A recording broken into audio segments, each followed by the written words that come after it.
Wa alaikum salam wa rahmatullahi wa barakatuh. Muvandimwe arabaza kukwitaba umubyeyi uri mu isengesho.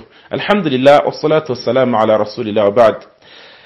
Guhamagarwa n'umubyeyi uri mu isengesho, abahamagarwa n'umubyeyi bari mu isengesho barimo ibice bibiri. Igice cya mbere ni wa wundi umubyeyi ahamagaye atabaza kuri cya kindi cyo uyu nguyu afite ubushobozi bwo kuba yamutabaramo.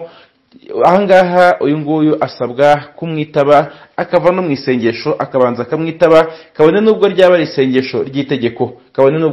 isengesho ry'itegeko, asabwa kurivamo akajya kumutabara, akabanza agakemura icyo kibazo, hanyuma akabona kugaruka mu isengesho. N'ahangaha si umubyeyi gusa n'undi utari umubyeyi agutabaje akanakwitabaza mu kintu cyo utari bubanze gusenga ngo ubone kumutabara, ari ikintu cyihutirwa, icyo gihe usabwa guhita umutabara byihutirwa.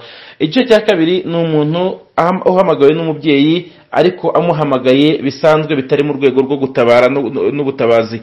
Ahangaha yaba ari mu isengesho ry'itegeko cyangwa ry'umugereka harimo ibice bibiri. Igice cya mbere ni ukuba uyu mubyeyi abizi ko uyu muntu ari mu isengesho. Iyo abizi ko uri mu isengesho ntabwo umwitaba, urakomeza ugasenga. Ni nayo mpamvu akiguhamagara uba ugomba gutanga ikimenyetso kigaragara kuri mu isengesho, nko kuzamura ijwi uvuga takbira, uvuga uti Allahu akbar, cyangwa se sami Allahu liman hamida, cyangwa niba uri gusoma Qur'an ukazamura ijwi cyane ku buryo yumva kuri mu isengesho. Iyo ibyo ngibyo ubikoze, icyo gihe akamenya ko uri mu isengesho, ahangaha ntacyo bitwaye ko ukomeza ugasenga.